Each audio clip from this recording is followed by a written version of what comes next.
Thank you, Mr. Speaker. I was actually anticipating another National Party person speaking, but I just wanted to say a few words on this bill because I think it raises some issues that have been addressed by our colleagues there, and that is around the actual bill. And I want to mention a few of those things, but I also want to mention some of the broader context of what's happening in New Zealand as well.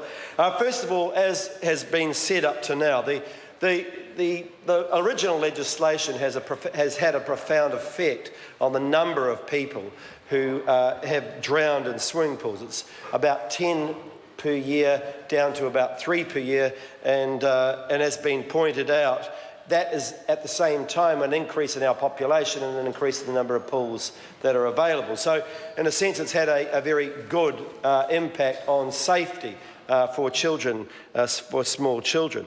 And this bill will certainly decrease the compliance costs at the same time as not affecting the safety requirements that we all expect.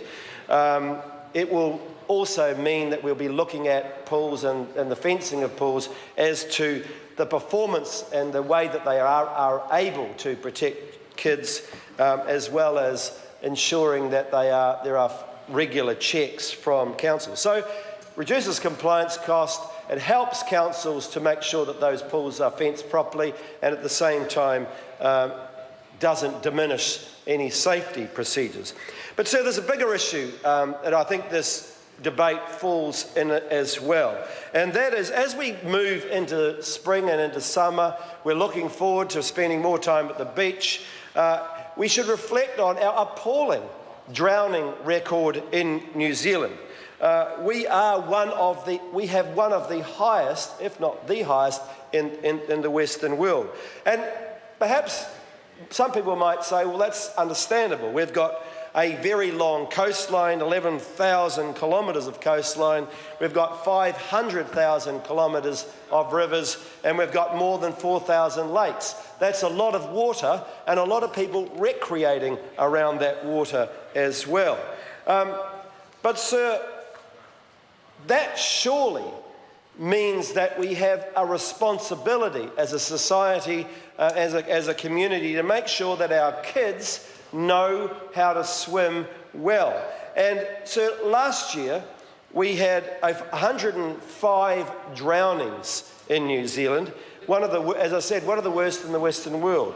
This year already we've had 18 people drowned in January, which was double what it was the previous year. 18 drownings in January, double what it was the previous year. And already in the first 6 months of this year, 61 people have drowned, which is a 30% increase on what it was the year before. So the trends are all bad. The trends for drowning in New Zealand are all bad, and sir, that is likely to get worse. And I want to explain or put forward one of the reasons why they are likely to get worse.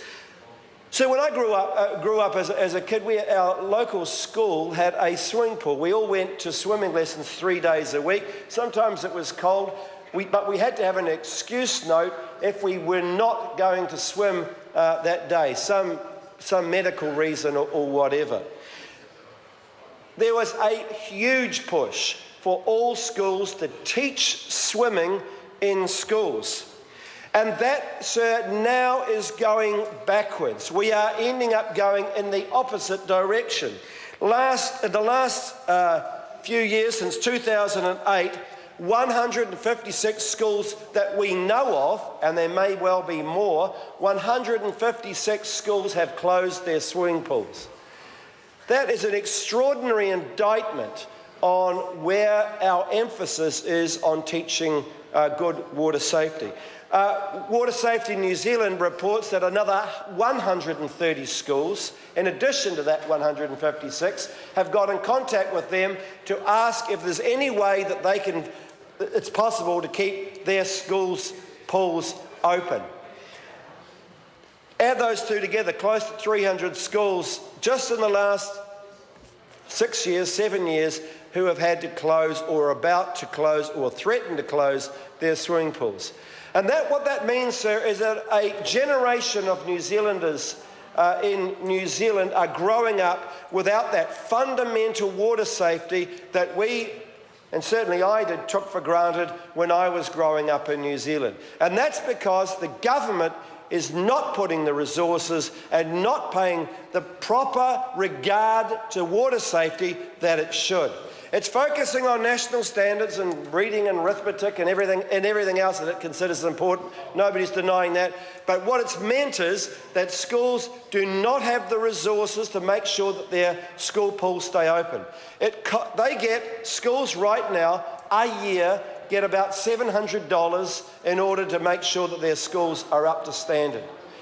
That doesn't even pay for the chemicals, let alone the general maintenance. And many of these pools are getting older, and as a result, they do need maintenance, and they are unable to be able to reach and ensure that those pools stay open.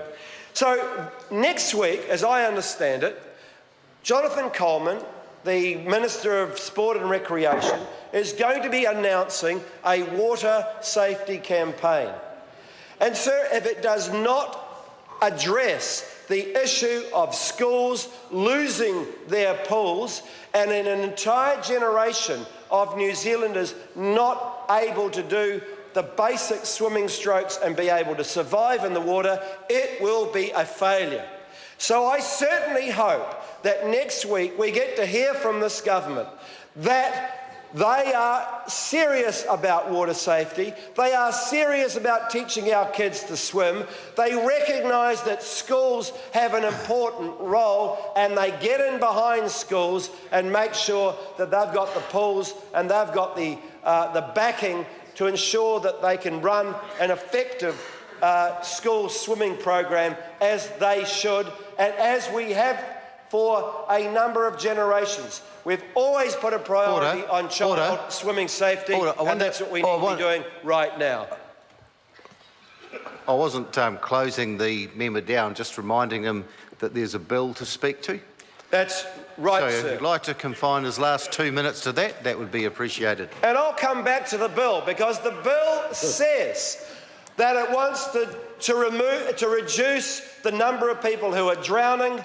And, sir, we have to see that in the broader context of an increased number of people who are drowning in New Zealand. We've made some inroads in fencing off pools, but we're missing the bigger picture, which our kids and a whole generation is out there unable to swim because of the negligence, sir, of this government. Thank you.